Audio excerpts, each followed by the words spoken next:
Dreamer's Den, a podcast about daring to dream, with host Brad Robbins. Hey everybody, welcome back to the Dreamer's Den.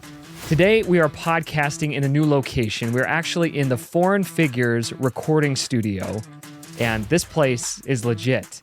I'm joined today by one of my favorite people in all of this world, solo recording artist and Foreign Figures frontman, contestant on season 23 of NBC's The Voice, and probably most notably, candle connoisseur, EJ Michels. Ladies and gentlemen, EJ Michels. What's up, everyone? I'm super excited to be here. I mean, we can get to the music stuff in a minute, but can we start with the candle thing? Oh my gosh. You're a smells guy. I love good scents. I have to have it burning during the day, when I go to bed, like when my students come in, when I'm teaching voice lessons. I want people to have an experience, not just... appreciate that more than you even know. Like, there's something about... So for me, it's smells and it's lighting, which is probably why like lighting has totally become a thing in the podcast, because it's just there's something about lighting and ambiance that just creates a mood. Yeah, totally. And like creating in my own home studio, I have the specific candle, a cedarwood moss. I don't even know what moss smells like, but I didn't know you could smell good. moss. Yeah, that's interesting because one time I was in a furniture store. And it was one of those instances where the smell was so incredible, I could not help but go around and ask the employees, like, I don't want your couch, but can I buy that scent? It turns out the scent was bamboo. Really? Okay. Had no idea bamboo smelled. Wow. But it was incredible. Amazing. Yeah, big smells guy. I also love, I'm like a warm scents guy. Yeah. So give me like sandalwood, vanilla, cinnamon. Like woody. Yeah, musky. Yeah, musky. Yeah, woodsy. Kind of a more like a masculine smell, but it's just totally cologne-y a little bit. Yeah, there's something about it. I love it. I feel like that was the right way to start this podcast today. Yes.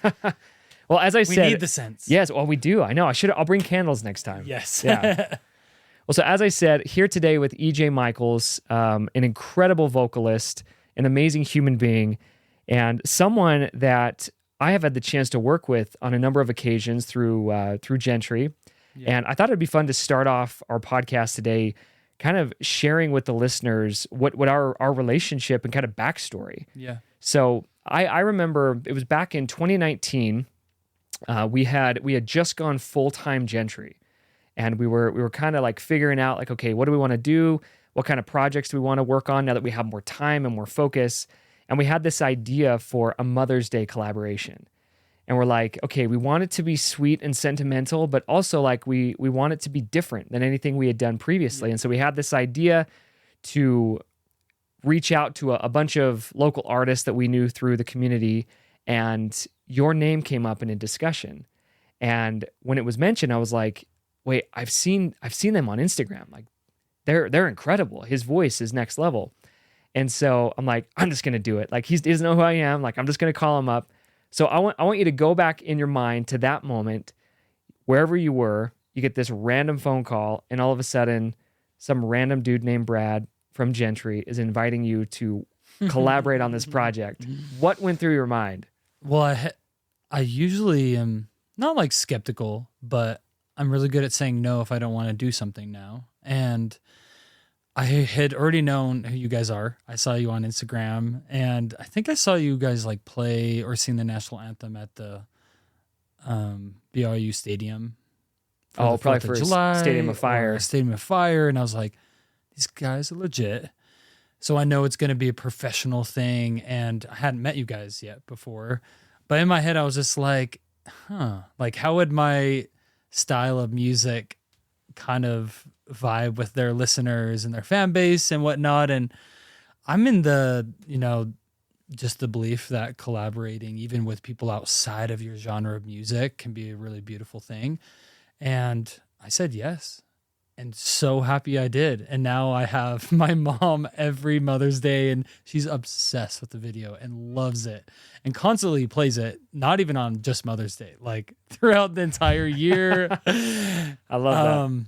And then so many of her friends and just so many people have met me through that video or have found me through that video that would never have found me through just my band's music. So Yeah, I agree with you. I think that the name of the game in today's music scene is collaboration. Like totally getting yourself exposed to other fan bases that you otherwise wouldn't have ever been put in front of. And the fact is like we all have variety in our music taste, right? It's like I sing a certain way with Gentry because like that's the voice that God gave me. But the reality is like I love Foreign Figures music. Like I want to rock out to that. I listen to you guys at the gym. Like I go to every show that I can. Like I can't perform that myself, but I love and enjoy it, which is super cool. Totally. So fast forward from that project that we did that was more of like a produced studio and music video project do you remember when we did our Gentry session together? Oh my gosh, that was fun. That was fun. I remember that in that house, that really beautiful house, doing a few takes and just laughing on some of them and trying to get a good take. I think it was on the Fever. Yeah, so it was trying to get the Fever, and we mashed it up with one of our original songs, Soldier. Yeah, and it worked brilliantly, actually. Oh yeah, it was amazing. I actually looked it up the other day and listened to it again. I was like, I don't know if Gentry could ever have one of these because this word is too cool for us, but like that was a banger. It was so cool. Yeah. No, and then the Imagine Dragons one, it was so fun. Yeah, that was a long time ago, but it 2019 doesn't seem like a long time ago. I feel like life since then has just been so fast. Like 2020 on, it's like it's a total blur. Yeah. But fast forward to December of 2022, and this for me of everything that we've shared together in terms of our industry relationship with music, having the opportunity to invite you as a special guest to our Christmas show in Salt Lake City, that was awesome. Oh man, such a special time. Like that definitely tops the cake. Like it's performing to that literally in the Eccles Theater with that many people, with friends that I know, surrounded by so much love and Christmas music and just like a good spirit. Like it was the best way to end my performing season in 2022. It was so fun. Which it ended the season of 2022, but then 2023 came around and you were just getting started. Oh yeah. You're off to LA. Yeah. And you are a contestant on The Voice. Season 23. Unbelievable. Yep. I mean, how did that all come about? I'm sure people have been bugging you for years, like, hey, go do this show or this show, and here you are finally on one. So many friends would be like, why aren't you doing like American Idol or The Voice? And I always wanted to put my foot forward in my original music and make that a big thing and have a lot more like artist development. But I always auditioned. I think I auditioned 3 times on The Voice, and then the 4th time is when I got through, and I was honestly very shooketh. I was very surprised. I was shooketh to the core. Shooketh to the core. I was just, I don't know. I've been wanting this dream since high school. So when I knew I was making it into the season, I was both terrified but so elated at the same time. Where did you audition originally to get on the show? For this season that I was on, I auditioned at home on. Oh, it was a virtual audition. It was a virtual audition. That's right. Just this audition, anyone can do. It's an open call audition for anyone. Just on my piano in my living room. Okay, Amazing. And then, what song did you audition with? Sam Smith, "Lay Me Down," and that was actually my boyfriend's idea. I've always never really put too much work into the auditions, but this time around, I'm like, okay, I need to pick a song that really shows everything that I can do. I gotta fit the camera angle so they can see me and just do it confidently. And I did that song. I kind of cut up the verse and did an entire chorus, and it was just 90 seconds. And within 30 minutes, I got an email like, okay, on to the next round. Send us more stuff. I feel like there should be an auto filter like enabled on these virtual auditions where if you submit a Sam Smith audition, like you automatically have to get looked at. Because if you can sing in his range, like it's probably worth a listen. It's not easy. It's super head voicey, but it's not just head voice. It's like kind of more of a fuller head voice. You're kind of mixing in that upper register, which is really hard to do. So which the mix portion, and some of our listeners are gonna have no idea what I'm talking about, but those of you that are vocalists, you'll understand. I think that the mix of your voice is what I have just fallen in love with. It's such a unique placement, and it's so effortless and controlled. Oh, thank you. So fast forward, then you're on the show, you're in the blind audition, and you audition with which song? Adele's "Easy on Me." In the original key. Playing piano. Insane. Yeah. Okay, so I mean, like for those that will just never have that experience, take us there mentally. You were on stage. Yeah. You are sitting in front of this incredible set, or sitting on this you feel incredible like you're in a set. spaceship. It's so high tech. I mean, there's just so much going on. There's so many cameras. Like You start to play your song, and you're just staring at the backs of these chairs, Yep. knowing full well who's behind each one. Yeah. And somehow you're supposed to just be cool with that. Oh man, I really only took it in right as I was walking on stage. I looked up at the chairs. I'm like, oh my gosh, those are the iconic chairs I've been watching for 10 years now. They're full. And then I was like, okay, like literally my attention went right to the piano. I was kind of like getting my mic stand, looked to the side. I took a big deep breath, went into it, and it was like I kind of blacked out.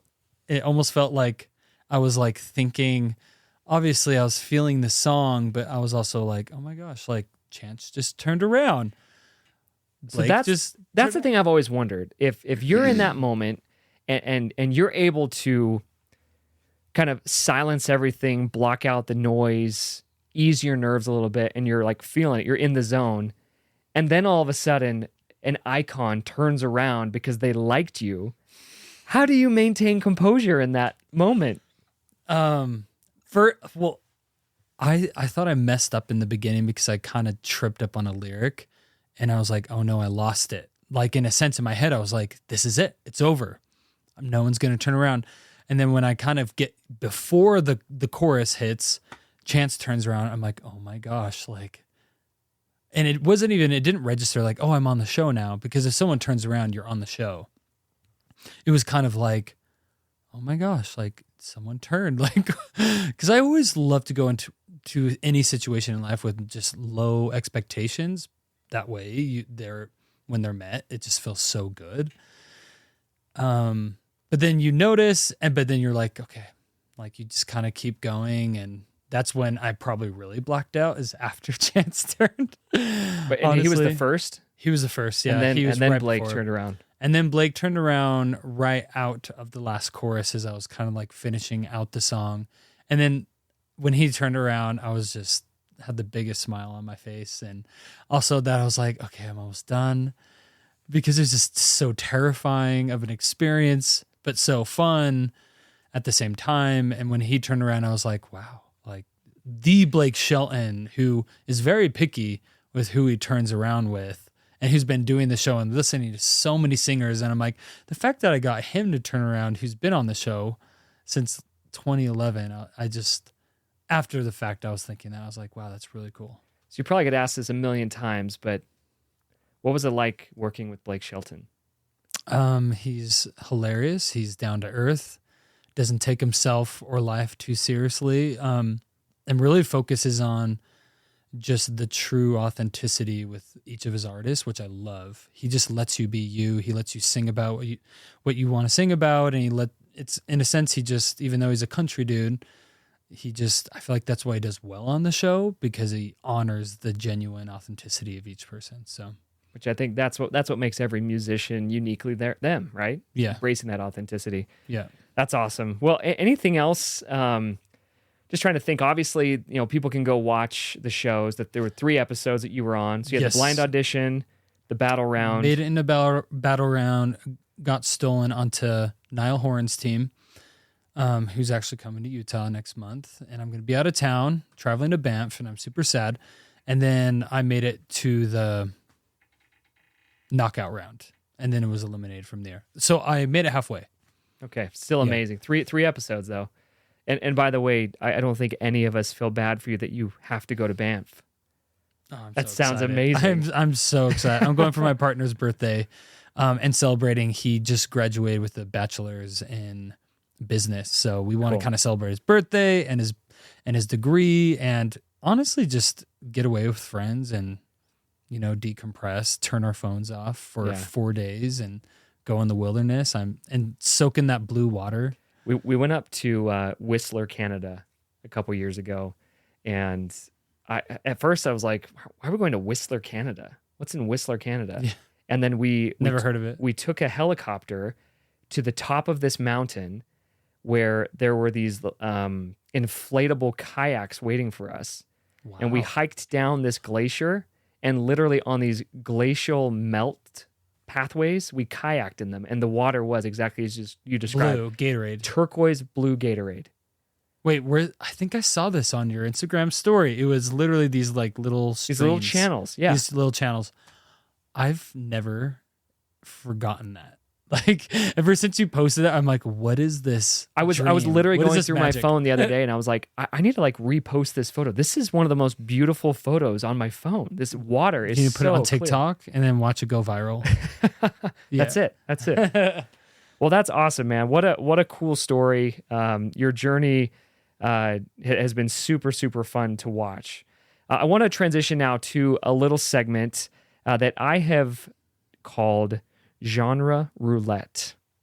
And this is going to give us and those listening an opportunity to learn a little bit about the eclectic musical taste of EJ Michels. Ooh. So this is what's going to happen. I am going to call out a random musical genre, Okay. and I want you to tell me your favorite song in that genre. Because I know one thing about you. You're a musician, yes. You're a literal rock star, but you've got eclectic music taste. You can appreciate all sorts of genres.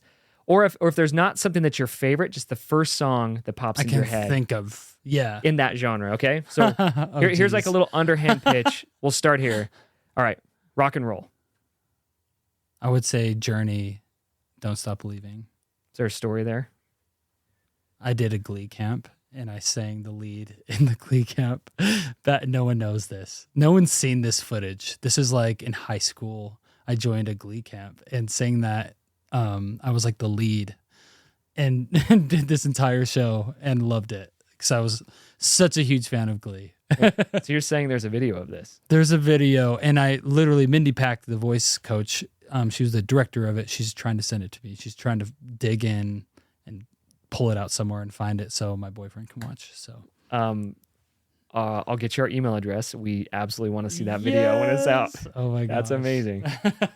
Okay, next genre, pop. Oh man, I don't know. I just thought of Ed Sheeran. I feel like he's the king of like singer-songwriter pop right now. He's just taken the world by storm. Just him and his acoustic guitar. It's insane. What's his song? Lego House? Lego House. That really got him big.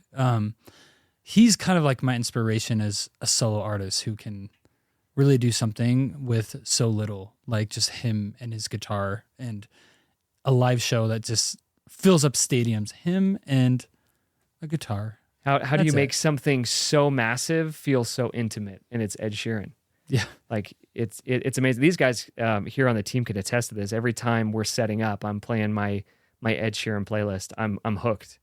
Like everything he writes is just so catchy. Oh yeah. And hooky, and like you just can't help but listen to it on repeat. So yeah, I'm with you 100% there. All right, this is where it starts to get a little interesting. Yes, let's go. Here we go. Country. Oh man, I'm not gonna say Blake Shelton. I will say Lady A. I really love. I think it's not Need You Now. It's American Honey. I really like their song American Honey. It's just such a hometown, like want to be younger as a kid feel. And I have this one student that sings American Honey like once a year. We'll go back to that song type of a thing. And yeah, I just feel like the country duo where it's a male and a female singer singing together and the harmonies of that, it sounds so good. Yeah, I like that. All right, we're gonna go a little further now. We're getting into like Gentry's world a little bit here. Oh, How about classical? Which it's kind of weird to say that that's Gentry's world, but I think you get what I mean. No, So I get. I'm thinking what like you mean. instrumental, like old school, iconic classical? Is there a piece or even like a composer that like, yeah, that's my guy? I know this is kind of basic and everyone knows it, but Claire de Lune.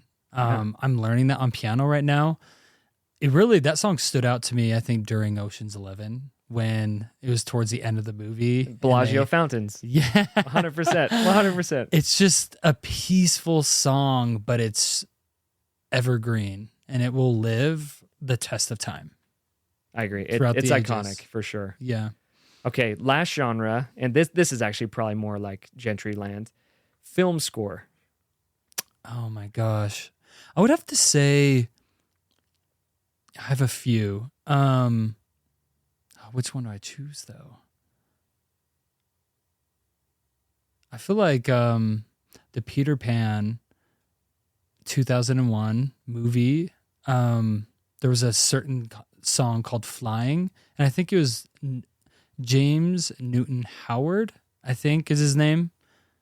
Oh, that's just such a childhood nostalgia for me. Just something I could fall asleep to or go back to when I'm on like a drive out to nature.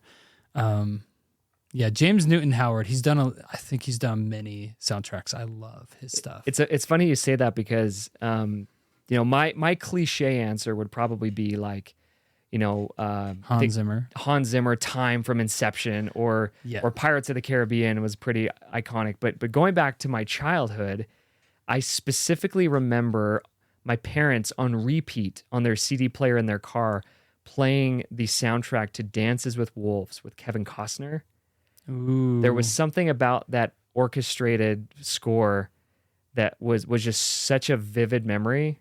And it just like stirred up all these emotions as we would like drive through God's country through Montana. And it was just like, this is literally the soundtrack of Montana. Like, it's crazy. That's beautiful. Yeah, that's awesome, man. Well, so speaking of eclectic musical taste, you have a brand new album coming out.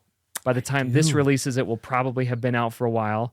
But I want to talk to you about that. I mean, this is exciting stuff. Yes, I am so excited about this album. I've been working on it for 2.5 years. It's been kind of a journal entry of my life from the past 3 years of falling out of love, falling into love, deep self-reflection, healing, kind of like my, deeper and feeling my deeper feels and emotions and just kind of looking inward and introspectively wanting to heal certain traumas I've been through. And the album just is so personal for me and it just means so much. And I really can't wait for people to hear the whole thing and have an experience of listening to it from front to end and, reading through the different CD stuff where you can like open. I literally made CDs for it, like a jewel case with the cover where you can go through lyrics and there's even a message on the back. I made a vinyl for it.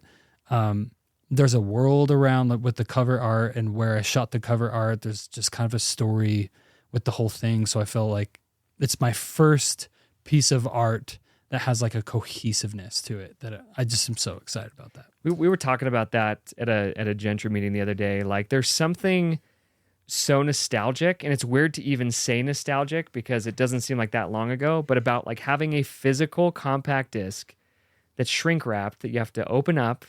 And it's got like that grip on the plastic because it's so fresh and new. Yeah. You open it up and then there's a little booklet inside. And it's just like this. You can touch it. You can physically read it. And it's having it because music's so digital now, but it's like a sense of just taking the artist home with you. Totally. Yeah. And feeling like you're getting an experience that you just otherwise wouldn't get listening to it on Spotify or Apple Music or whatever.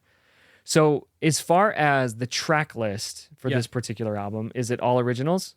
All originals, everything. There's 11 songs on it. The first half, I have 4 songs, are kind of like the love songs, and then I have a piano solo I wrote. That's no lyrics, no vocals, no melodies. It means piano solo, so there's piano melody.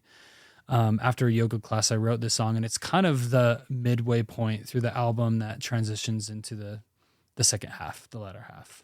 Amazing. So I want to have you perform something from that album. Cool. What song are you gonna do for us?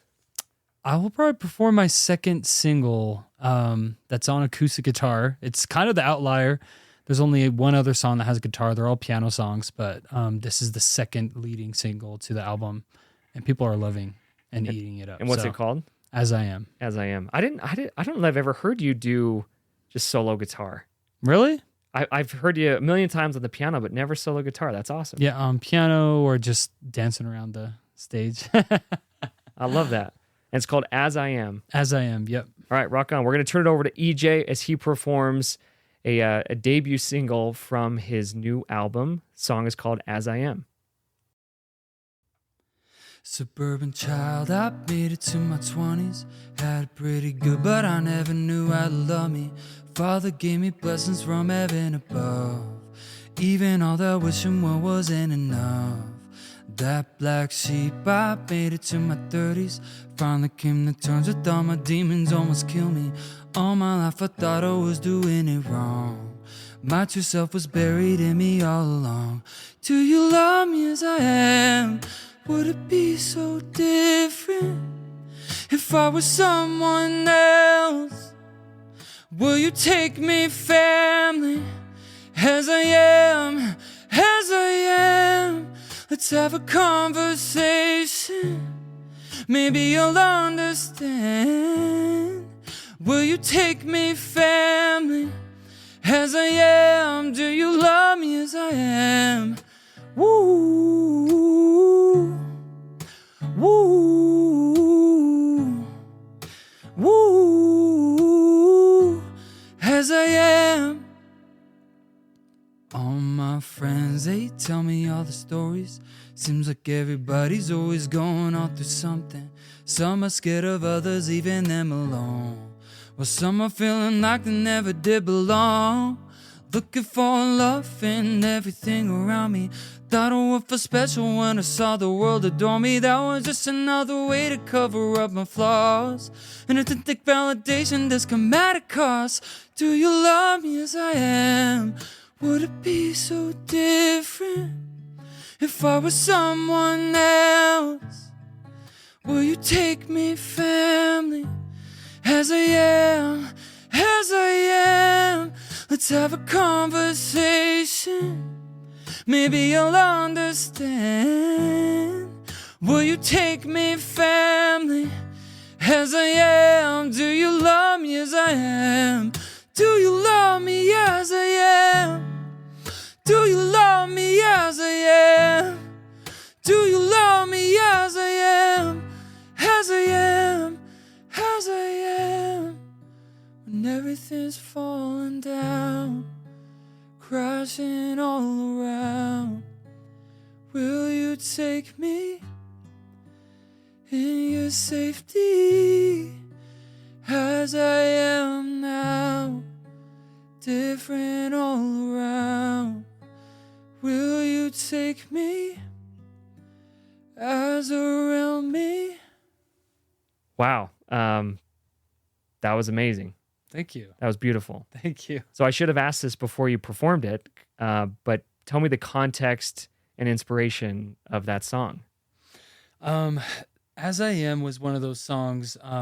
I write about a lot about my life and personal stories. I had this, I think it was Lindsey Sterling's old manager I was talking to, and he's like, you need to write a story song, like a very personal song that's very personal to you and is very more literally talking about your life and kind of your upbringing. And I had a conversation with a friend who was just talking about his parents not really accepting him since he kind of stepped away from their belief system, and how he's really struggles with that. And he kind of carries this constant guilt and shame, and it kind of keeps him from living authentically happy. And that just kind of pushed me to, talk about my story and my upbringing. And I had a really good upbringing. I had a great family, great parents, very supportive, had trials of going through divorce and stuff like that. And me going through just kind of struggles of loving myself and like accepting my queer identity. And that's kind of where the song came from, was getting to a place of being able to ask really vulnerable questions that a lot of people ask and want to feel and know of, do you love me as I am? Not just do you accept me, but like, do you really love all of who I am, every single part of me? And yeah, so my music's always been about vulnerability, and I just love being able to express that. And ever since I was a kid, I think my family's in therapy at one point. My dad's like, you're like the only one that expressed yourself. He's like, you're very good at expressing yourself and just saying how you feel. And I kind of want to just break down the stigma of just, it's not just fine to express how you feel, but that's how it should be. Mm-hmm. Just a safe space for everyone to ask those type of questions, and there's no shame about it. There's no embarrassment. There's no, oh, that's taboo. Like, don't ask those questions, like, or getting shut down. It's just creating space for it. I love it, man. I love that this album is kind of an opportunity for people to get to know you on a more personal level. I unfortunately have not been blessed with the gift of being able to write from scratch music that would put into words and put into notes, the feelings of my heart. So to be able to have that gift is amazing, and it's cool. I'm excited for people to check that out. Thank you. So the last part of this, obviously, this podcast is called The Dreamer's Den. It's a podcast about daring to dream. It's something that I'm very personally very passionate about, and it's something that I think resonates with so many people, because who, when they really think about it, like, doesn't have some type of dream? And I think in this particular case, talking with you resonates with me because there's kind of this musician brotherhood that extends also to women and ladies, obviously. But you know what I mean? It's like when you meet another musician that's like really trying to do it, there's like an instant connection, because that you don't succeed in music by accident. Yeah. And like, yes, you can be talented, but at a certain point, like, talent alone will not get you where you need to go, at least in the right way. It's like, unless you want to get taken advantage of, and it can get ugly very quickly. But if you want to do it the right way with your talent, it is a grind. And there are so many hours that people never see. And it's so interesting when you're a kid, right? It's like, well, what do you want to be? It's like, well, I want to be either a police officer or an astronaut, an NBA player, or a rock star. And for most people, they will never touch any of those four. And here you are literally living one of those. Like, what is it like to wake up and realize that you had a dream to be that rock star, and you are literally fulfilling that dream today? I got to pinch myself sometimes. I really feel like you kind of just get sucked into the grind, I would say, in a sense of you're so focused on what's next and always working, where most of the time I just feel like I'm kind of in the moment.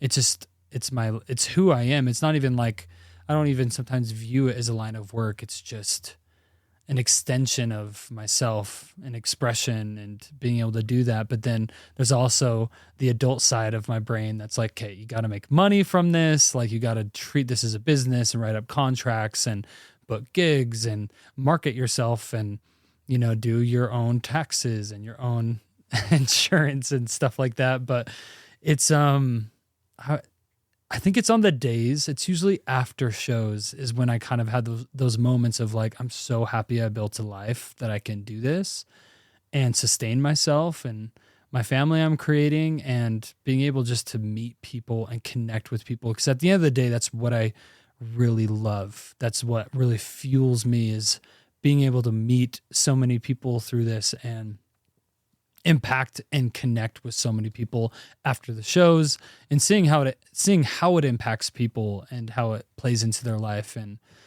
I think that's my favorite thing. Just humans are so lovely, and it's always been about kind of finding a community where we're like, oh, you've been heartbroken too? Yeah, me too. Like, or, oh, you've been through this hard experience? Me too. It's kind of like you just feel less alone knowing there's other people who feel what you do and go through what you do. And yeah, so it's amazing. And I mean, I feel like when I first got into it, there was a level of like, I want to be, the biggest celebrity. But like, after going on shows like The Voice and being in the spotlight behind the cameras, there's part of me that's like, I would rather have my music be more well known because I like my privacy and I like being able to go to the grocery store in peace or to like just go out and about.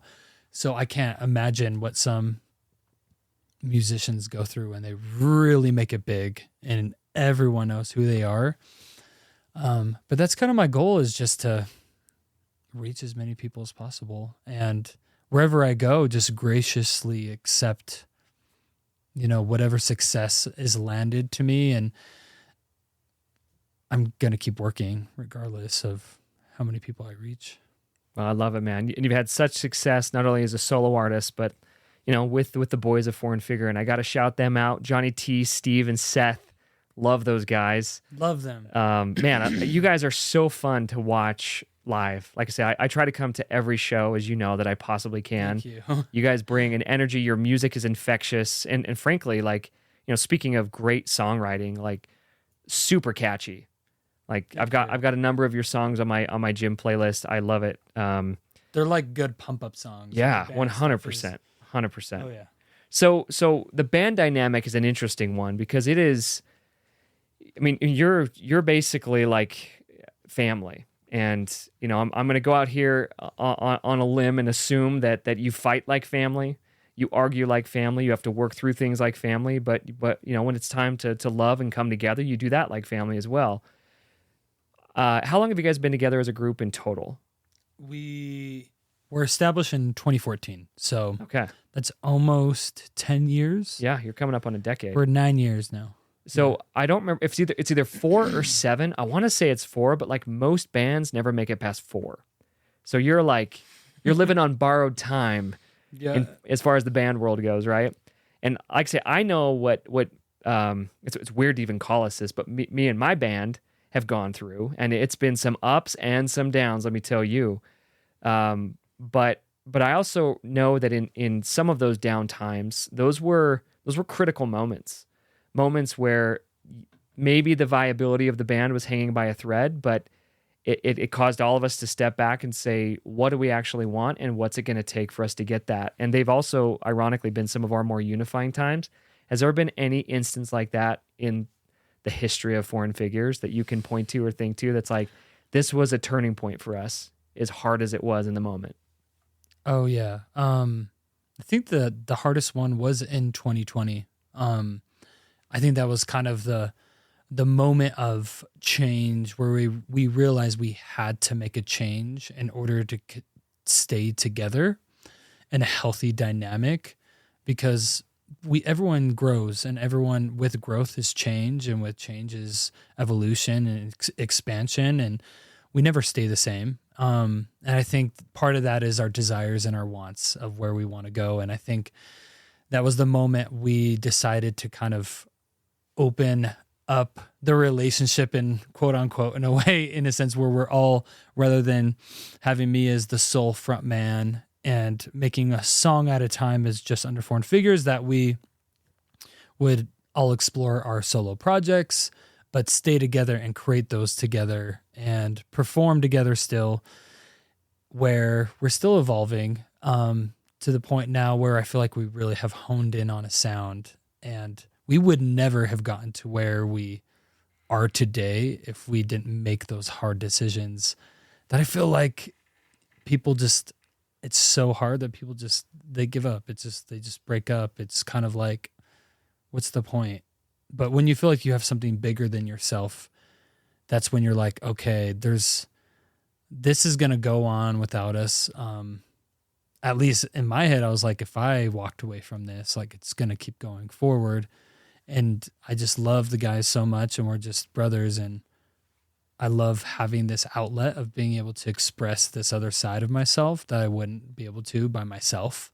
So yeah. And even before that, we've had so many ups and downs on tour, in the studio, fighting over song direction, getting along with each other, at 6 a.m. in the morning, after a show, and loading in and out, 3 shows in one day. So many possible scenarios that I feel like people wouldn't even go through with a spouse, because you're also building a career together and you're creating something together. So that's just it's a different level not to say it's a greater level, it's just a different level. And you definitely, we now have a lot more balance where I feel like shows, rehearsals, writing songs are much more enjoyable than they were in the past, because we've built a system that works for us, and we all are being our authentic selves. And it took us a while to figure that out, honestly. And the dynamic is in a more healthy place, which 100% takes years to get there, because you're all different people going through different things, different stages of life, like the whole, totally get it.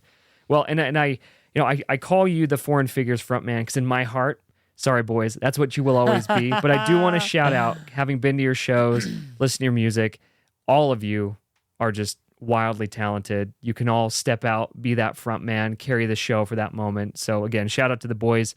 Go check them out, Foreign Figures. So as we wrap up, EJ, first of all, this has been awesome, man. Thank you so much for taking the time. It's been so cool. The last thing I want to do with you is called the Dreamer's Digest. And I want you to go back in time to the moment that you can first remember. Little EJ, I'm going to assume it was probably before you were born, because we all know you were born to be a musician.